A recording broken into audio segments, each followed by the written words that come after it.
itulah dia waktunya.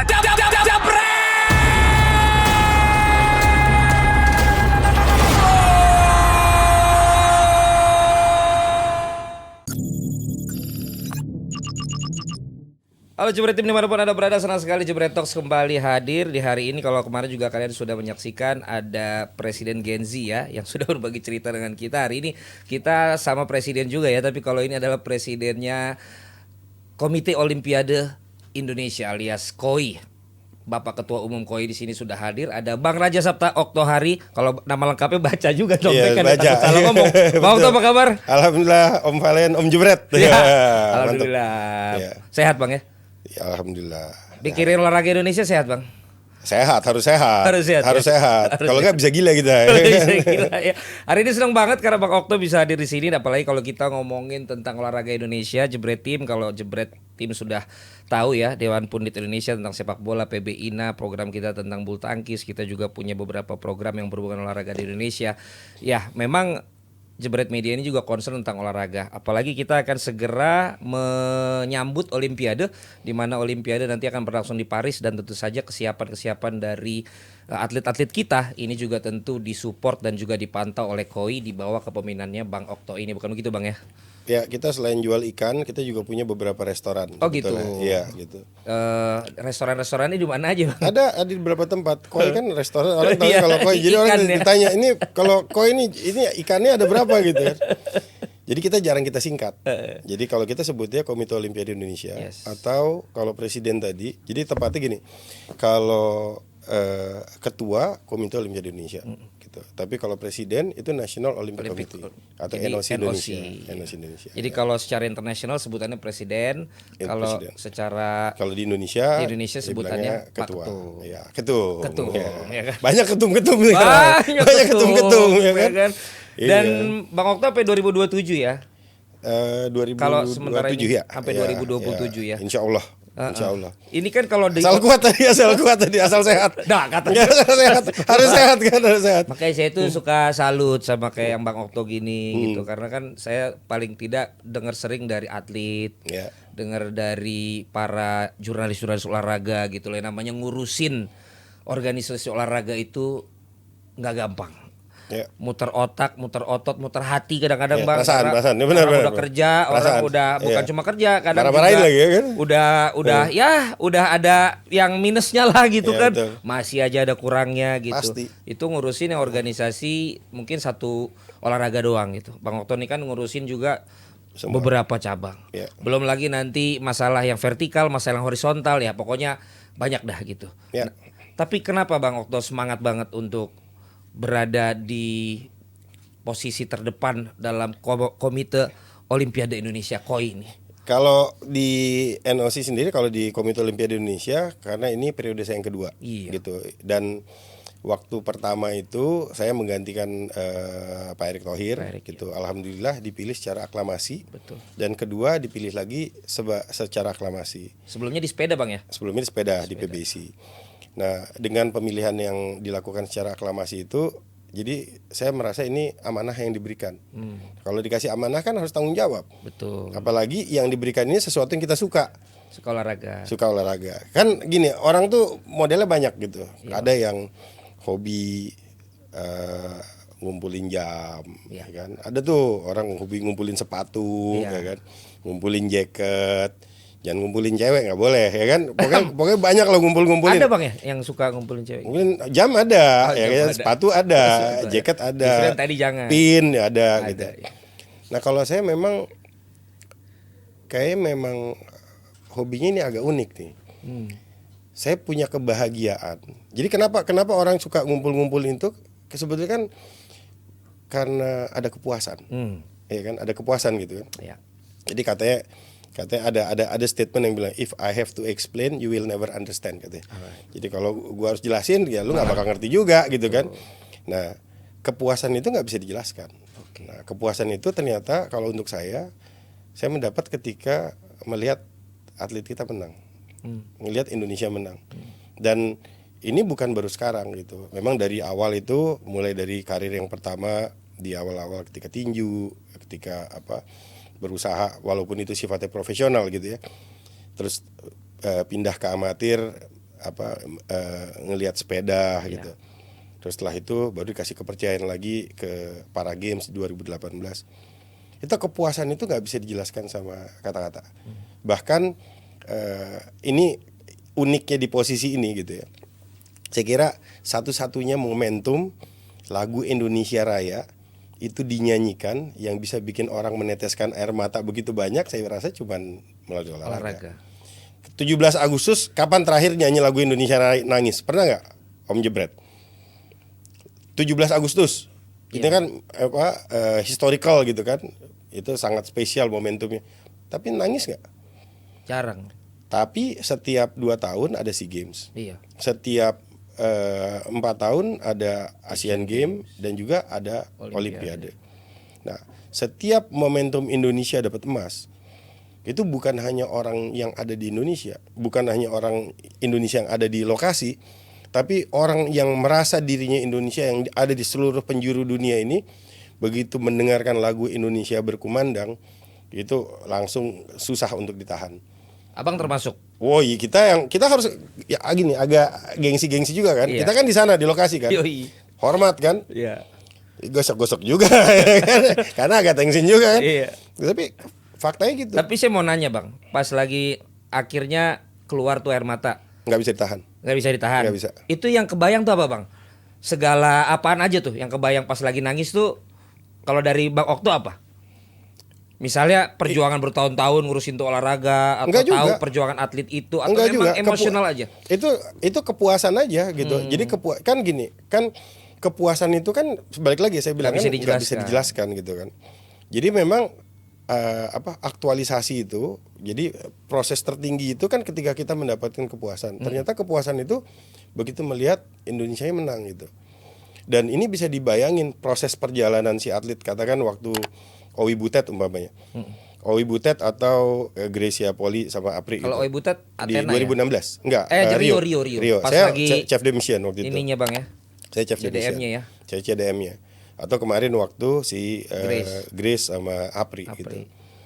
Nah, yang orang banyak yang ngerti, berarti proses kualifikasi Olimpiade itu bukan seperti SEA Games atau Asian Games. Bener.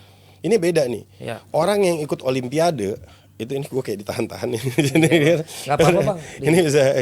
Jadi Bang. orang yang ikut Olimpiade itu melalui proses kualifikasi dan itu nggak gampang. Dan mereka itu yang lolos kualifikasi artinya mereka merepresentasikan kita semua yang ada di Indonesia. Ya.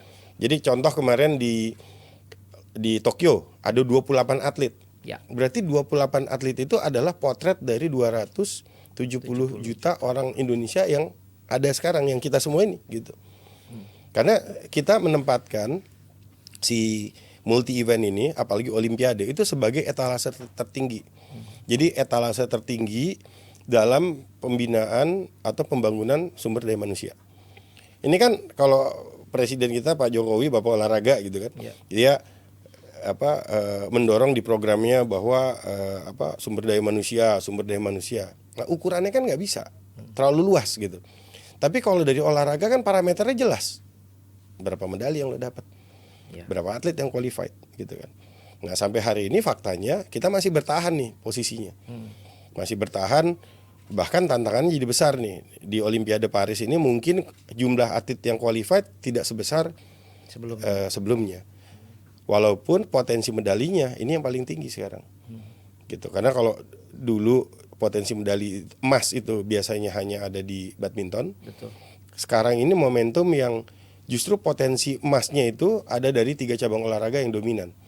Yang pertama itu tentu saja masih badminton. Ya. Kedua angkat besi.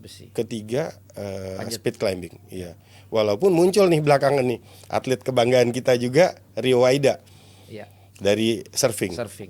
Nah, kalau ini bisa didorong, ini bisa jadi warna baru nih. Dan untuk kita, untuk kita sebagai pengurus olahraga, kita tampil di dunia juga kebanggaannya jadi beda gitu. Betul. Kita nggak bisa dibandingin sama negara-negara lain gitu, karena Indonesia itu negara nomor 4 terbesar di dunia gitu. Saya sempat baca juga Bang, kalau waktu pas jadi CDM kan 28 atlet ya. 28 atlet. Jumlah penduduk 234 jutaan 234 lah, gitu. juta, Nah, betul. sekarang kita udah 270 jutaan. Iya. Kemarin juga berangkatin 28, sekarang juga mungkin katanya target 30 Bang ya. Kalau dari Pak Dito Insya Allah. 30-an Insya ya Allah. kan. Tapi kalaupun nggak nyampe ya paling nggak targetnya bisa lebih dari 2 emas. Iya. Kalau bicara tentang kita punya pencapaian di Olimpiade kan. Iya. Dari 2016 berarti Bang ya CDM tuh ya. Berarti kan sekarang udah kayak 8 tahunan gitu. Apa sih pertumbuhan penduduk kita kok bisa nggak sama dengan pertumbuhan penduduk yang jadi atletnya atau atlet berprestasinya tuh di mana Bang? Kalau lu lihat lu lagi. Kalau gua, iya kalau gua ngeliat udahlah ya kan. Izin, ya kan? izin. Jadi lu. Iya. Kalau Abang lihatnya gimana Bang? Iya, jadi olahraga itu memang nggak ada yang instan nih, gitu ya. Jadi karena saya besar dari keluarga olahraga, Iya. kita juga mengikuti proses olahraga. Nggak ada orang pakai sabuk putih, besoknya pakai sabuk hitam tuh nggak ada, gitu kan. Itu prosesnya ada tuh, Iya. gitu. Kalau di bela diri ada putih, kuning, hijau, biru, merah, abu-abu, apa segala macam lah, tergantung olahraga macam-macam kan, gitu. Iya. Tapi semuanya by proses, gitu. Nah, tantangan di Indonesia ini memang dari dulu by proses. Tapi prosesnya banyak yang salah. Sehingga yang muncul akhirnya by accident. Oke. By accident nih gini. Muncul atlet gitu. Dia jadi atlet karena dalam satu pertandingan ternyata atlet ini bagus. Sehingga akhirnya atlet itu yang diambil. Nggak ada rencana untuk menciptakan atlet.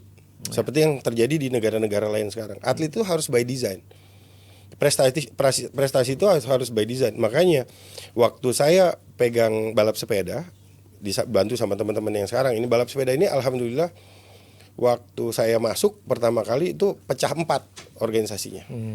Waktu saya masuk pecah 4 gitu kan. Empatisme gitu. Empatisme gitu. Bukan dualisme lagi, udah empatisme bos. Ya kan, lu bayangin Jadi susah ya kan. empat. Empatisme. Tapi begitu kita duduk, kita ketemu dalam waktu 6 bulan terjadi rekonsiliasi. Iya. Dan setelah itu terjadi konsolidasi, akhirnya udah.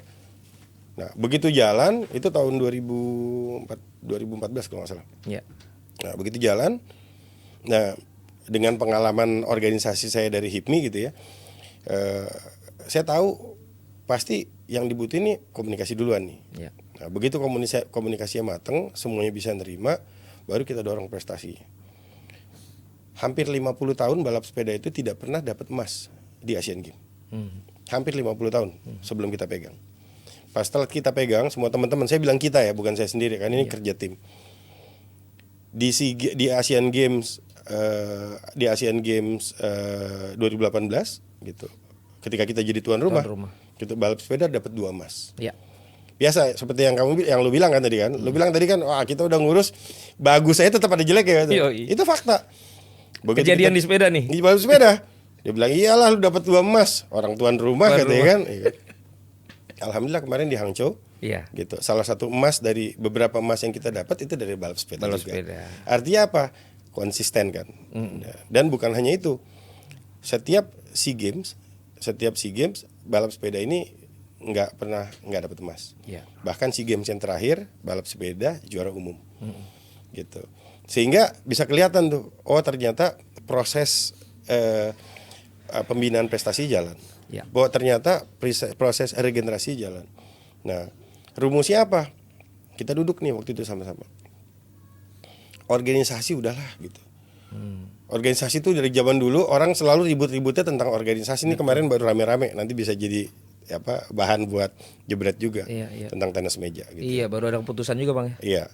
Tapi kalau kita sibuknya organisasi, prestasinya nggak kemana-mana. Asli. Dan kita bukan antara gua sama lu, gitu. Yang sama-sama benderanya merah putih. Iya, betul. Tapi kita antara merah putih dengan bendera negara lain. Iya. Ini harus clear nih. Makanya sejak awal kami menetapkan bahwa NOC Indonesia itu berlaku sebagai penjaga merah putih. Iya. Gitu. Karena apa? Karena kita tidak mau berkompetisi dengan saudara-saudara kita sendiri. Ketika negara-negara lain, ini bahkan Timor Leste aja bisa ikut, walaupun dengan Minimalis. dengan apa istilahnya Wildcard. itu bisa ikut di Winter Olympic. Iya. Nah, kita belum nih kan gitu. Itu berarti PR kita. Oh, kita ingat berarti kita besok harus bisa qualified ke Winter Olympic. Cuacanya juga dari mana winternya ya? Ya apapun lah ceritanya gitu kan. Tapi dia bisa. Tapi ya. kita harus berkompetisi Iya, secara iya. sportif gitu ya. Ini kan juga termasuk waktu abang pertama kepilih waktu itu jadi presiden NOC itu kan memang udah meng-highlights kan pelatih, pemain, event sama Canggih. dua. I do my homework, sama tentang organisasi leading kan. ke sana ya. Tentang Yang pertama organisasi. atlet dulu. Iya kan? Yang pertama atlet. Iya. Kedua pelatih. Iya, iya. Ketiga wasit. Betul. Keempat Oh iya, wasit. event. Kelima venue. Betul. Baru organisasi. Organisasi. Organisasinya pun bukan antar kita. Tapi organisasi itu bagaimana orang Indonesia bukan hanya sebagai follower, tapi ikut menjadi regulator di Asia Tenggara, regional, di Asia kontinental atau benua, bahkan di dunia, di internasional federasi. Nah, itu PR-nya. Tapi yang pekerjaan utamanya, ya itu ada nggak atletnya? Iya, iya, iya. Ada nggak pelatihnya gitu. Dan kalau ada atlet, gimana nih kualitas sama kuantitasnya atlet? Ya. Jangan kuantitas doang, kualitas kagak ada bos, gitu Yoi. kan? Atau kualitas ada, kuantitas nggak ada, bahaya juga. Karena kualitas ada, kuantitas nggak ada, tidak terjadi regenerasi. Gitu. Yang kedua pelatih. Pelatih ini masih banyak kita temuin pelatih yang dari faktor empiris. Oke lah 1-2 kita bisa terima, jangan semuanya juga dong gitu. Karena namanya proses pelatihan kan berkembang, sport science di mana-mana kita harus update. Dan itu ada level-levelnya, ada level 1, level 2, yang paling tinggi biasanya level 3 diploma gitu. Wasit juga gitu. Jangan bertahan dengan wasit ini. Nah, mekanisme ini kemarin kami sampaikan kepada Kemenpora. Kemenpora itu punya program pelatihan untuk pelatih sama pelatihan untuk wasit. Caranya gimana? Setiap tahun dibuka, baru dikirim dari daerah-daerah. Dibayarin, dikasih uang saku, di sini dikasih makan, dikasih pendidikan. Habis itu pulang diharapkan untuk jadi pelatih sama wasit yang bagus. Pas nggak? Ya nggak pas. Iya. Kenapa? Yang dikirim orang ntar asal-asalan. Betul. Saya pikir minimal ada syaratnya nih. Apa syaratnya? Kita sudah kumpul-kumpul, sudah mengambil kesimpulan. Ternyata untuk di mekanisme olahraga ini, tantangan terbesarnya adalah di bahasa Inggris. Justru itu bang ya? Iya dong. Gitu. Kalau materi kan nggak ada modul-modul yang dibikin pakai bahasa Indonesia. Iya. Gitu. Oke lah, ada di translate. Tapi ketika dia mau berkembang, mau naik ke level yang berikutnya, udah pasti pakai bahasa internasional, either bahasa Inggris atau bahasa Perancis gitu. Nah, kalau bahasa Perancis lebih segmented lagi gitu. Tapi kalau bahasa Inggris kan lebih general. Minimal kandidat yang dikirim itu bisa bahasa Inggris lah gitu. Ya. Supaya dia bisa update. Sama dengan wasit juga begitu. Baik wasit maupun pelatih. Kalau dia mau ditingkatkan ke grade yang selanjutnya, ya syaratnya adalah dia harus mampu untuk berkomunikasi dalam bahasa Inggris gitu. Baru habis itu tadi ada event, Baru habis itu ada event juga begitu. Venue ya. Ya, event juga begitu. Jangan kita bikin, kan dulu nih saya ingat nih ada teman-teman lah. Sekarang kalau saya sebut orang langsung ketawa gitu. Dia bikin eventnya dia bilang ini event saya standarnya standar yang dunia nih. Iya. Padahal ada klasifikasinya. Nah, kita itu kira-kira nomor 2 atau nomor 3 dari bawah. Masih ke atas masih jauh gitu kan gitu. Tapi kita sudah klaim, kan malu. Iya. Kalau orang yang dilihat di dunia katanya, aduh, pemahamannya berarti cuma segitu aja kan gitu. Udah bilang dunia tuh ya. Nah, udah bilang dunia, body level, wah ini saya setara dengan Tour de France, ya kan? Wah, Giro Italia gitu kan, sebut juga dia namanya kan gitu ya. Ya kan? Tapi padahal enggak gitu kan. Padahal enggak. Itu jadi kalau di balap sepeda itu ada apa? 1.2 race, 2.2 race, 2.1 race, 2 host class, sama Pro Tour. Nah, Tour de France itu Pro Tour. Pada saat itu di Indonesia rata-rata itu 2.2 race gitu. Tour de Langkawi ya sepeda. Nah, Tour de Langkawi itu 2 host class, 2 HC. Satu kelas di bawah Pro Tour. Saya berarti 2 poin berapa ya Bintaro Loop? Itu Bintaro Loop lain lagi tuh. lain lagi tuh. Tapi artinya ya itu baru sepeda ya Bang ya. Maksudnya kan setiap event punya juga. Setiap cabang olahraga setiap cabang olahraga punya klasifikasi masing-masing dalam membuat event gitu kan. Ya. Makanya kemarin Mas Dito juga udah ke Taylor Swift tuh ya. Mungkin dia juga mau bikin yang kayak konser musik kali bukan? Ya, bagus Taylor Swift. Bagus juga. Ya, Swifter apa namanya? Swifties. Swifties ya? Swifties. Nanti juga ada tinju di Indonesia Arena, ada juga tuh tinju. ya. Iya, insya Allah amin. Iya kan? Kalau itu langsung gua aminin. Kalau Iya itu. dong. Kemarin kan Iya. udah di Kelapa Gading Bang. Kelapa ya? Gading, Kelapa Sultan, kalau itu. Wah gila tuh Bang. Ngalahin Pindes, ancur-ancuran Pindes sudah. Apa? Tinju yang itu. Ngalahin Iya. bapaknya lah jauh. Kita dulu hitungannya masih Oh iya, ribuan. dulu mah Bang ya. Iya, ini puluhan ribu. Daud ya. Iya, ini jutaan malah. Iya Bang. Kita deg-degan juga nonton. Kan beda ini Bang, beda cara. generasi. Iya, Dulu cara, kan iya. beda generasi. Ya artinya sekarang juga tapi minimal mau gitu. Bener, Bang. Sekarang ini masalahnya yang bisa banyak, yang tapi mau. yang mau yang sedikit. Iya. Nah inilah kita harus dorong supaya orang-orang yang mau jadi lebih banyak. Karena yang bisa banyak, kalau aja bisa, ya kan? Iya, saya bikin tenis kemarin Bang. Ya iya kan, Bikin tenis sama Raffi sama si Bisa Chandra, Bang. luar biasa. Biar kata kita abis-abisan, yang penting bikin dulu Bang. Tapi senyum. Iya kan yang penting Senyum, Bang. bahagia. Iya. Karena tadi Bang, puasnya itu Nah. cannot explain. Cannot explain. Begitu lihat angkanya merah baru harus dijelasin Bang sama para rekan. Iya. Enggak kan tadi Bang. Cannot explain. Kalau harus di-explain you will not understand. You will not understand. Lu gak Cuma bakal ngerti ngomong sama juga. stakeholder gitu bingung Bang. Iya, lu gak bakal ngerti. Iya, yang penting Gitu. kita puas, but I cannot explain. Iya, cannot tapi explain. tapi harus banyak Bang yang begitu Bang ya. Harus banyak, Supaya makin banyak event juga kan. Nah, balik lagi kita bicara tentang road to Olimpik Paralimpis kan 2024, Olimpik kan. Salah satu acuannya tentu saja kan Olimpik yang sebelumnya di Tokyo. Ya. Waktu itu ya kita tahu ada, kalau Abang bilang apa Bang, keajaiban dan ada dua. Saya sempat juga tuh lihat podcast Abang tuh, Olimpiade di Tokyo tuh, satu keajaiban, satu apa yang tak terduga gitu loh. Iya. Ya kan, terus kita ke Asian Gua Games. kalau ada tolong cariin, gua udah agak lupa-lupa. Itu tuh Bang kayak sama gitu. podcast yang BNPT apa tuh Bang? Oh gitu ya. Yang tapi itu udah 2 tahun sih, Ya. 2 tahun 3 tahun yang lalu. Keajaiban. Saya sendiri yang lu salah kali saya Bang ya. Coba harus dicari, Mas. Tolong cari Mas. Cari dulu Mas ya. Terus Asian Games kemarin kan 7 emas, 11 perak, 18 perunggu, the highest achievement kalau waktu kita bukan jadi tuan Bukan jadi rumah, tuan rumah, ya kan, iya. dibandingkan tahun yang lama waktu itu di Hanoi gitu. Dan bicara tentang sekarang ini kan tadi juga Abang udah bilang nomor 1 atlet, kalau gitu kita satu frekuensi Bang. Karena menurut saya, menurut gua sih aktor terpenting yang namanya olahraga ya atletnya gitu. Atlet betul. Dan dengan yang tadi prioritas selanjutnya bahwa ada pelatih, ada wasit dan lain sebagainya, itu adalah jadi satu pendukung, jadi bareng-bareng. Betul. Gitu loh. Kalau saya catat pertama kan ada 5 tiket itu sekarang ada Arif Dwi dari Panahan ya. Iya. Ada Dianandia Hoirunisa juga. Iya. Ada juga dari Senam. Sekarang Ini udah 7. Rifda ya, kemudian Panjat Tebing ada Desak Made sama ada Rahmat Adi Mulyono, dan kemudian juga Rio Waida terakhir. ya Rio Waida yang server ya Bang ya. Ya. Sama kita juga punya ini dari Erwin Abdullah Bang ya, tapi belum, maksud saya salah satu harapan kita dari angkat besi ya. Itu Ya, juga. kalau yang kualifikasi masih banyak ya. Nah, gitu ya. yang berlangsung juga masih banyak. Iya, masih banyak. Ya artinya kita mulai sekarang Jebret Tim juga kita harus memantau juga, menyaksikan, karena kualifikasi seperti Bang Okto bilang ya, ini beda sama multi event yang lain ya. Beda, Namanya iya. Olympian itu memang apa ya, jauh lebih sakral, jauh lebih achievementnya tuh Ini paripurna. nggak gampang gitu. Ya ini paripurna. Paripurna Jadi dia sebagai seorang atlet. level tertinggi dari atlet itu kan, kalau di kami kan gini. Ya. Jadi di kami itu ada 2 kategori anggota. Ada anggota kategori pertama yaitu Olympic number, sama anggota kategori kedua yaitu non Olympic number. Oke. Kenapa ada Olympic dan non Olympic di Komite Olimpiade Indonesia? Karena setiap olimpiade ada 28 cabang olahraga yang fix sama 5 cabang olahraga yang gantian. Gitu. Contoh Setiap karate, penyelenggaraan. ya kan? Karate waktu di Jepang itu Olympic number. Oke. Tapi besok Nanti udah di bukan Paris Olympic belum- number enggak. karena Ada nggak lagi karate. yang 5 lagi Iya. lain. Nah, ada 5 lagi yang lain atau 5 yang atau 1 dari 5 yang kemarin. Contoh speed climbing. Ya.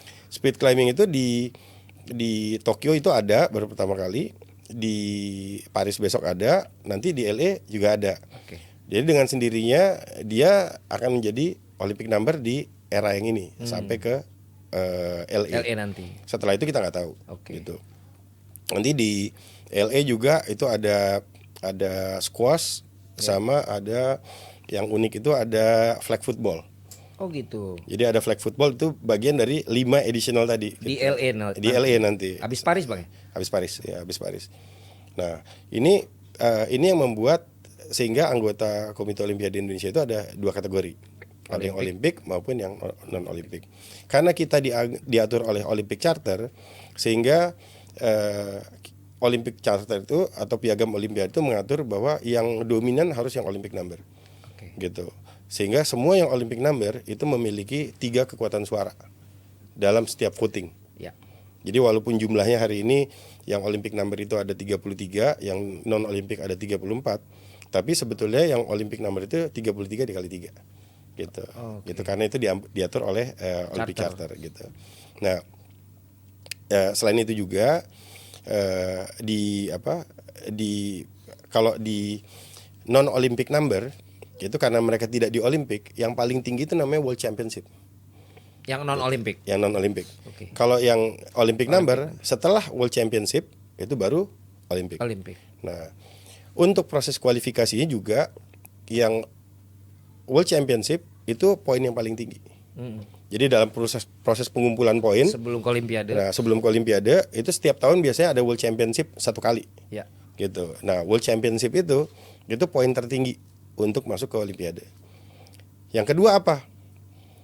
Ada World Cup atau Asia Championship. Ya. Kira-kira yang mana? Apanya, Bang? Jadi kalau dari ranking itu yang paling tinggi kan World Championship. Nah, yang keduanya itu pilihannya ada World Cup atau Asia Championship. Oke. Nah, orang banyak berpikir World karena Cup. World Cup, padahal tidak. Padahal yang benar adalah Asia Asia Championship. Championship. Nah, Asia Championship itu poin kedua terbesar setelah World Championship. World Championship. Gitu. Dan Asia Championship itu lebih terukur sama kita. Gitu. Kenapa? Karena diadakannya di antara 45 negara. Sedangkan World Cup sendiri masing-masing cabang olahraga berbeda, tapi rata-rata kira-kira hampir sama. Gitu. Satu tahun itu bisa 4 kali. Nah, ini orang agak rancu nih ketika atlet Indonesia harus berkompetisi di Asian Games Ya.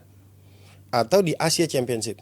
Nah, Secara gengsi itu kan kedengarannya kayak Asian Games, Asian Games. lebih bergengsi kan, Iya. gitu.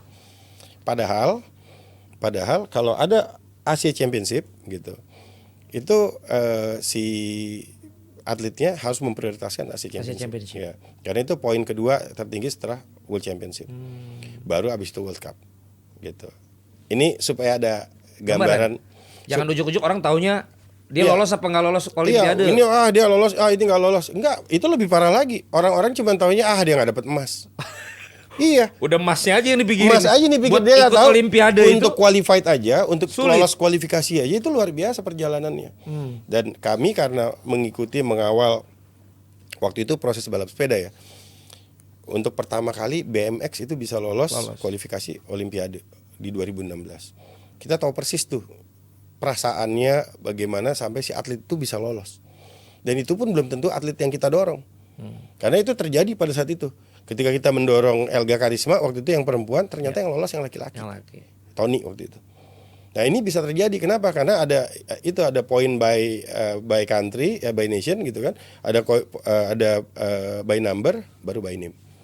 Gitu. Jadi nggak sesimpel lo nggak dapat emas gitu, orang ini Iya, aja mau masuk ujuk-ujuk. aja udah susah. Ujuk-ujuk tiba-tiba wah nggak dapat emas nih gitu kan. Gitu. Tapi Bang Okto, yang menarik juga adalah untuk cabang-cabang olahraga yang katakanlah udah lama, cabang-cabang populer gitu. Di pertandingan juga di Olimpiade di compare dengan misalnya sekarang kita kan juga udah akan kebayang nih apa sih yang kita nanti kirim, siapa nanti kita kirim dan cabang olahraganya apa. Menurut Bang Okto sendiri untuk kelas Olimpiade, is it matters gitu loh, olahraga ini kayaknya lebih keren daripada olahraga ini, lebih terkenal daripada olahraga ini kalau di compare dengan yang penting nanti pencapaiannya gitu. Bang Okto ngelihat gimana? Kalau saya sih gengsi negara itu ada di emas. Di medalinya. Di medali emasnya gitu ya. Nggak terlepas dari apapun olahraganya. Gitu. Ah. Apapun olahraganya. Ya. Memang akan jadi berbeda ketika olahraga perorangan sama olahraga kelompok. Iya. Gitu. Kalau di kami olahraga kelompok itu memang tantangannya lebih besar. Gitu. Satu biaya pasti jadi lebih besar Ya, gitu. kelompok. Terus medali belum tentu dapat, ya kan? Tapi faktanya di Indonesia olahraga kelompok juga belum ada yang dominan nih, belum ada yang bisa lolos. Nih Erick Thohir lagi senior saya, bang saya ini lagi berjuang nih sekarang nih. Gua rasa lu lebih familiar lah gitu ya. Kalau bisa lolos masuk ke itu bisa dapat tiket tuh, ya kan, ke Asia ya. Nanti yang Ya semifinal ya gitu kan, itu bisa dapat tiket untuk PSSI gitu. Ya. Dan ini bisa jadi bisa jadi cerita baru lagi sebetulnya buat kita gitu kan. Ini belum ngomongin menang kalah nih ya. Belum. Mau ngomongin qualified dulu Betul. gitu. Dan akan jadi sejarah baru lagi buat kita. Yang penting pencapaiannya Bang ya. Karena balik lagi gini, ketika orang melihat prestasi olahraga, Iya. itu nggak ada yang instan. Ya, setuju. Begitu ada yang instan, ya biasanya alarmnya wadah bunyi tuh, doping. Kok bisa tiba-tiba? Kok bisa di situ gitu? Karena nggak ada tuh atlet-atlet dan semua atlet yang masuk ke Olimpiade, semuanya ada track recordnya. Nggak mungkin nggak ada track recordnya. Nggak mungkin atlet yang ujuk-ujuk tiba-tiba Muncul. dapat, nggak mungkin. Gitu. Nah, berarti ini jelang Paris ini juga Bang Okto udah melakukan program apa aja nih? Kalau saya lihat kan sementara ini juga ada kerjasama dengan apa namanya rumah sakit tertentu juga ya, kemudian Ya. juga kemarin mulai mengunjungi cabang-cabang yang memang Message kita sih sebetulnya gini. akan menjadi priority. Kan selalu gitu. kita harus punya sesuatu, harus punya message kan. Ya. Message kita itu kepada pemerintah bahwa Olimpiade Paris ini harus jadi Olimpiade lompatan kepada cabang-cabang olahraga lain. Faktanya di kita itu kan selalu tantangannya biaya, tantangannya dana. Nah, itu. Nah, bagaimana caranya dana yang ada tapi bisa efektif? Kita nggak bicara cuma tentang pembinaan, karena semua atlet, semua cabang olahraga selalu membutuhkan pembinaan, selalu membutuhkan fasilitas yang bilang tadi itu kan. Ya. Tapi ada yang lain yang kita belum punya nih, yaitu recovery center. Di Indonesia belum ada pusat recovery center. Jadi recovery center untuk atlet elit. Padahal atlet elitnya kalau kita hitung ya di Olimpiade paling banyak mungkin antara range 30-an, 40-an gitu kan kira-kira. Kalau di Asian Game mungkin jumlahnya lebih banyak lagi gitu. Ya. Tapi balik lagi, recovery is part of training. Is always part of training gitu kan. Kalau atletnya siap terus nanti pada mau tanding cedera, udah nggak bisa Iya. diapa-apain lagi. Dan kita udah banyak banget atlet kita karena penanganan cederanya itu nggak maksimal, akhirnya apa, atletnya jadi kan orang suka bilang wah nanti kalau jadi atlet nanti dia setelah itu nggak dipikirin apa segala. Ya. Orang hanya melihat dari sisi ekonomikalnya, Ya. tapi dari sisi biological, dari sisi fisik, dari sisi kemampuannya dia kan itu harus dilihat juga. Betul. Kita harus serius untuk menangani cederanya para atlet ini, bukan hanya atlet yang bertanding, tapi atlet yang sudah bertanding juga. Gimana cara kita menangani supaya dari awal jangan salah-salah. Ya. Gitu. Contoh umpamanya, recovery itu macam-macam, proses recovery itu. Kalau apa? Teman-teman ada yang pakai compression, ada yang pakai masseur, ada yang pakai fibra, ada yang pakai alat ya kan, ada yang pakai cold therapy, ada yang pakai krioterapi gitu. Secara sporadis ada satu-satu tempatnya. Tapi belum ada fasilitas yang integrated. Ini jauh lebih One penting. stop shop gitu ya. Iya, ini jauh lebih penting daripada fasilitas olahraga integrated yang kita sebetulnya udah punya di beberapa tempat. Ya. Kita punya fasilitas olahraga integrated yang utama di GBK umpamanya. Terus kemarin yang baru-baru aja kan setiap PON itu melahirkan tempat olahraga baru sebetulnya kan? Ya. Ya betul nggak? Betul. Kan setiap PON kemarin di Papua, bayangin Ada. di Papua di ujung timur Indonesia udah punya fasilitas integrated olahraga Nanti kita. di Aceh Bang ya. Nanti di Aceh sama Medan gitu ya. Itu oke lah gitu. Tapi untuk ngelihat kebutuhan yang jauh lebih besar lagi gitu. Apakah fasilitas ini terintegrasi untuk menciptakan atlet-atlet Indonesia yang handal untuk membawa nama baik Indonesia di kancah dunia? Belum tentu. Iya, iya. Gitu.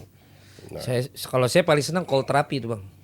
Salah satu tadi kan sarana ketika orang recovery gitu. iya recovery karena inflamasi itu paling bagus dengan cold therapy. Nah, cold therapy kalau cuman 8-10 derajat itu nggak masuk cold therapy itu. Nggak masuk. Minimal harus di bawah 4 derajat. Gitu. Bahkan Kayak semutan. sekarang ada krioterapi.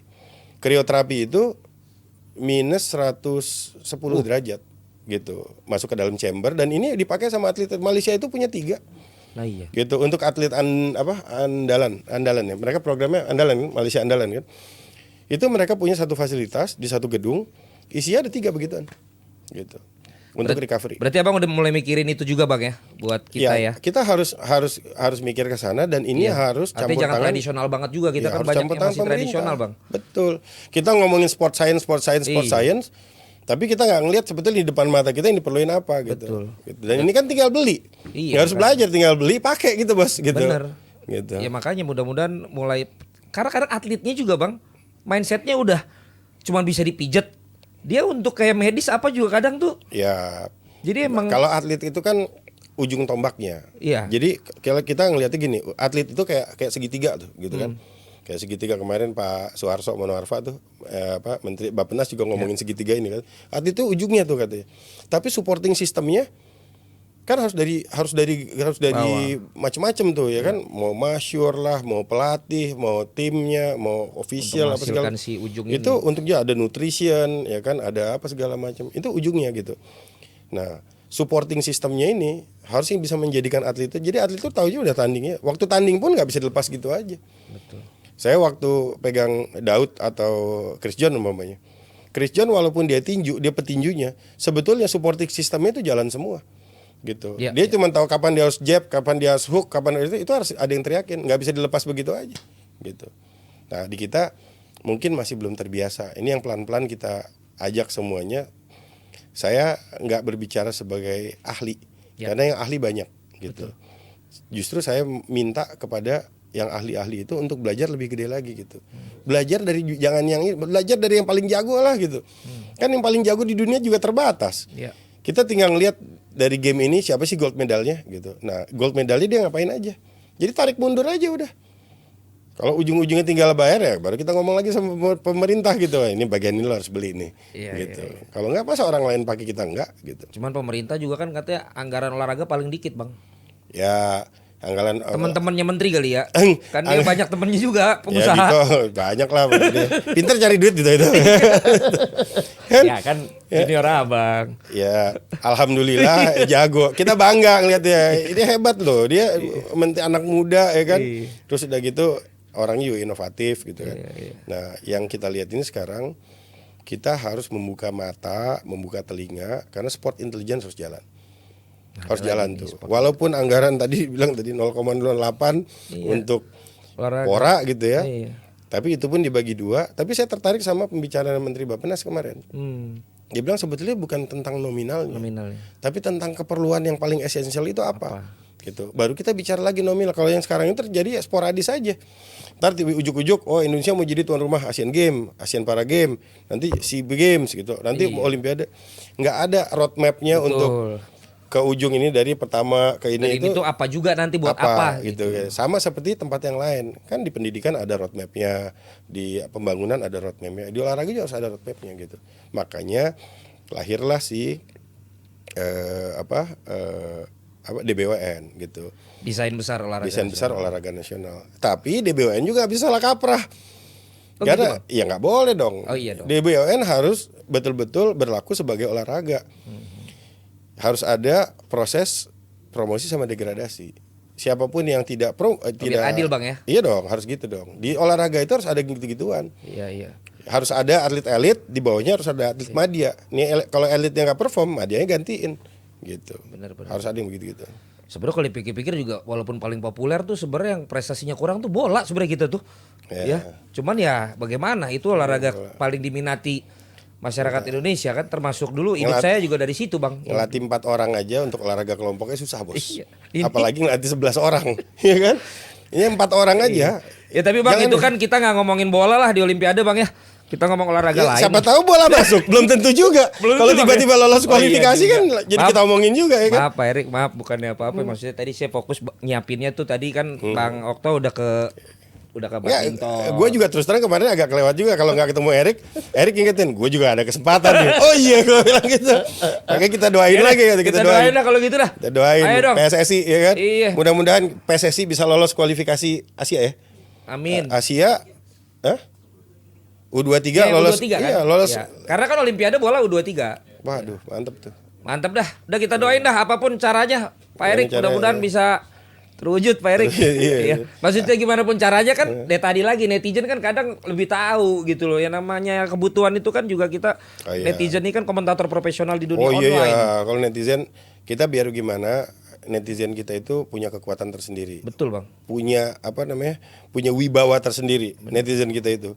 Makanya netizen kita itu harus diajak untuk sama-sama bangun komunikasi supaya Ya. jadi kekuatan yang positif nih, Ya. gitu. Karena ini kekuatannya sendiri diperhitungkan di dunia loh. Bayangin BWF aja bisa tutup gara-gara Nah, netizen kita. abang kan waktu itu juga kan, Iya. yang ikut mau ngajuin ke Iya ke KAS waktu itu. KAS kan, Iya. yang kita itu sama Paul Erik Gara-gara kan, Paul Erik. Iya, Maksudnya betul. BWF-nya. Iya betul. Iya kan. Nah, Desakan netizen tuh. tapi sekali lagi bukan tentang itunya, tapi tentang apa komunikasi kita. Orang banyak juga masih nanya-nanya sama saya, gimana tuh ceritanya? Tak dulu. Kita itu ujungnya, kita ini bukan mau jago-jagoan. Cuman kita mau kesetaraan supaya apa? Indonesia diperhitungkan sebagai negara besar. Bukan cuman sebagai negara sumpalan gitu. Ya. Walaupun prestasi kita mungkin di olahraga belum seperti negara-negara yang lain gitu, tapi kan kita menuju ke sana. Ya. Apalagi badminton sebagai olahraga yang sangat dominan di Indonesia gitu. Abang ngomong-ngomong udah ke sana tuh. Gimana bang persiapan badminton bang? Kemana? Ke Badminton. PBSI Ya, kan? alhamdulillah. Saya Abang ngeliat speech kan bilang ya paling nggak ini juga yakin lah abang dapat emas lagi nih badminton ya, di saya Paris. gini, waktu kemarin saya datang ke mereka itu saya ngomong pahit-pahitnya, gue ngomong pahit-pahitnya sama dia. Bener bang. Gue bilang, sorry nih, gue datang ke sini bukan mau muji-muji lu. Gue bilang gue harus ngomong pahit-pahit. Banyak keraguan yang kedengaran di luar tentang Bulu tangkis. prestasi bulu tangkis. Nah, akhirnya mereka jelasin. Nah, pada saat mereka jelasin dan secara terstruktur, Bang Fadil Ya.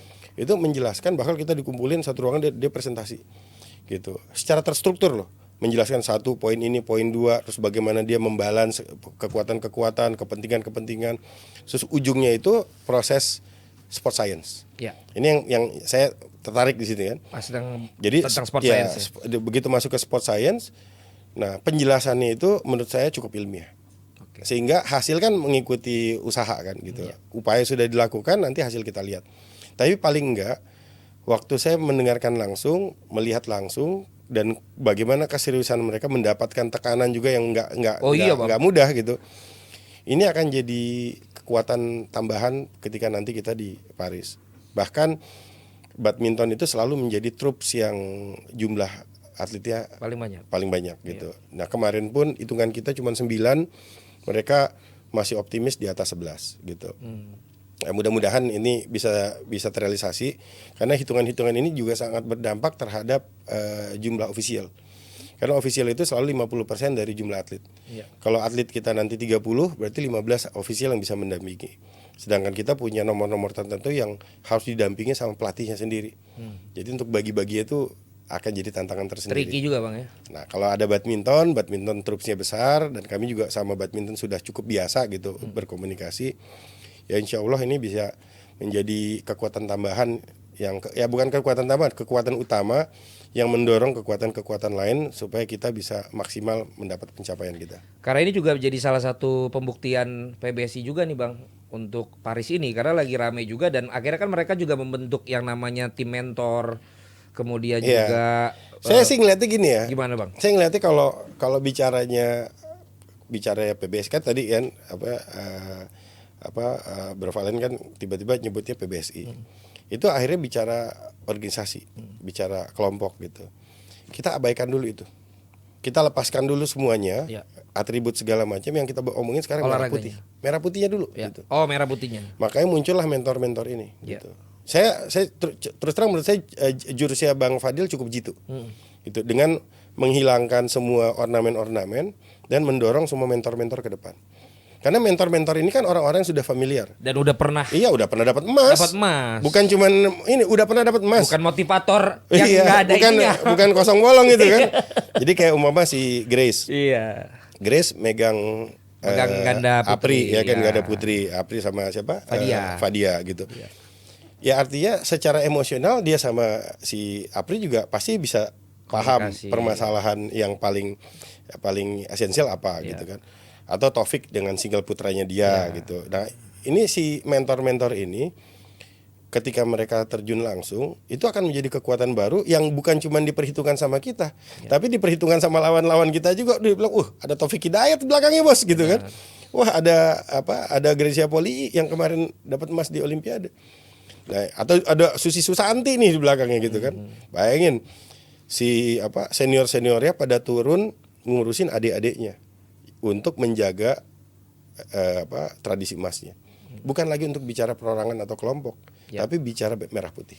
Kalau yang cabang lain Bang tadi yang kita sempat sebut tuh ya, angkat besi, kemudian panahan, senam, ada juga apa tadi speed climbing. So far gimana Bang? Kalau Angkat besi ini menarik ya. reportnya ke Abang gimana? Iya, angkat besi ini menarik karena angkat besi itu perjalanan karirnya sama saya juga hampir sama lah kira-kira gitu kan. Apalagi ketuanya kan udah kayak kakak sendiri, kakak saya lah ini. Rosan Roslani itu kan kakak saya gitu. Dan dia tuh kemarin CDM Tokyo. Ya, CDM Tokyo. Jadi kalau Erick Thohir CDM London, Ya. terus 2012, terus 2016 saya CDM Rio, terus setelah itu Rosan Roslani CDM Tokyo. Nah, besok ini Insya Allah Anin, jadi Anin di CDM Paris gitu. Kalau Anin ketua akuatik, Rosan ketua angkat besi, saya ketua balap sepeda. Terus Erick waktu itu ketua basket gitu ya? Masih basket gitu ya. Nah, basicnya kita semua sama gitu, dan kita semuanya temen nih, sehingga komunikasinya kayak gampang gitu. Nah, di angkat besi sendiri cukup spesifik nih. Waktu kita diskusi kemarin, ternyata ada 4 atlet yang 4-4-nya sangat potensial, tapi dari 2 nomor yang sama. Oh gitu. jadi menarik gitu kan. Jadi kayak Rahmat sendiri gitu ya. Tadi kan sebut nama Rahmat gitu. Nomor 1, nomor 2-nya itu orang Indonesia. Jadi ranking 1, ranking 2 itu orang Indonesia. Dan nggak mungkin terjadi ini seperti di speed climbing gitu, nggak bisa all Indonesian final gitu. Hanya 1 yang bisa diturunkan. Gitu. Jadi dilema ya. Kalau ini mah. Kalau dari 4 nomor yang berbeda kan enak. Ini masalahnya 4 orang dari 2 nomor yang sama. Jadi cuma 1. Jadi artinya dari 4 orang ini harus hanya 2 sebetulnya yang potensial. Ya insya Allah kalau dua-duanya jebol ya alhamdulillah. Ya tapi kalau yang itu good problem lah Bang. Good problem. Ya kan? Itu good problem. Sama seperti panjat tebing. Sama speed climbing. Speed climbing juga sama nih. Speed climbing orang-orangnya banyak yang potensial. Terus yang menariknya potensi emasnya bukan dari nomor yang laki-laki aja, tapi juga dari nomor yang perempuan. Jadi bahkan sebetulnya yang qualified perempuan dulu kan daripada laki-laki gitu ya. Nah, dua-duanya mereka ini punya potensi untuk dapat emas. Jadi kalau kita ngomong best of the best condition gitu ya, tiba-tiba semuanya dapat emas. Laki perempuan dapat emas, berarti dapat 2 emas dari 1 cabang olahraga gitu. Saya mau ngajak netizennya itu diajak yang positif-positif. Kenapa? Kita ngarepin doanya lebih banyak lagi nih. Ya itu Bang. Karena waktu Gracia Apri kan saya komentatornya Bang. Oh gitu. Lah iya ngajak doanya kuat Bang. Yang kayak Bang bilang nih, ini Muslim, ini Kristen, yang satu lagi Buddha. Iya, pelatihnya Buddha. Tapi kan kita Bhinneka Tunggal Ika. Betul. Indonesia kita doakan bersama-sama. Doa itu kan tidak kelihatan tapi pantas. Manfaatnya. Dari Tokyo kedengeran ada jebret-jebretnya tuh. Ya elah Bang. Iya kelihatan mau nangis gitu ya kelihatan. Iya. Cuman saya belum kenal banget, nggak berani ngomong. Saya cuma bilang, itu bos lu galak nggak? Gue bilang gitu. Soalnya mau dikomenin takut salah. Kalau tanya Manaib bilangnya masih galak tuh. Tapi ada satu hal yang saya selalu ingat dari quotationnya Gracia Poli. Saya bilang, Grace, itu gimana menurut kamu orang-orang yang nonton di rumah? Bang, walaupun saya tanding di sini, itu setiap teriakan orang-orang yang di rumah, setiap teriakan orang-orang yang di netizen apa segala macam, setiap teriakan mereka itu kedengarannya masuk langsung di sanubari saya, yang jadi kekuatan saya. Itu luar biasa tuh. Itu Bang. Itu luar biasa, kekuatannya Mas. Begitu Bang. Makanya jebret-jebretnya kita bisa dengar walaupun di Tokyo tuh. Itu Bang, makanya ya kan? Saya himbau ke semua komentator, itu kita tuh kalau udah nasional Indonesia main tuh udah nggak bisa secara profesional aja Bang. Itu udah harus pakai hati. Ya betul. Udah harus pakai yang namanya tuh memang keresahan dan juga harapan dari diri sendiri. Mewakili pemain-pemain yang lagi main, nggak cuma bisa sekedar ngikutin hanya sekedar baik dan benar sebagai komentator, nggak bisa Bang. Kita nangis juga dari. Akhirnya ngaku juga nangis juga kan. Gue nungguin itu dari tadi kan. Itu pelanggar produser sama semuanya. Tapi nangis juga. Tapi nangis juga. Gimana ngelihat begitu yang malah nggak di.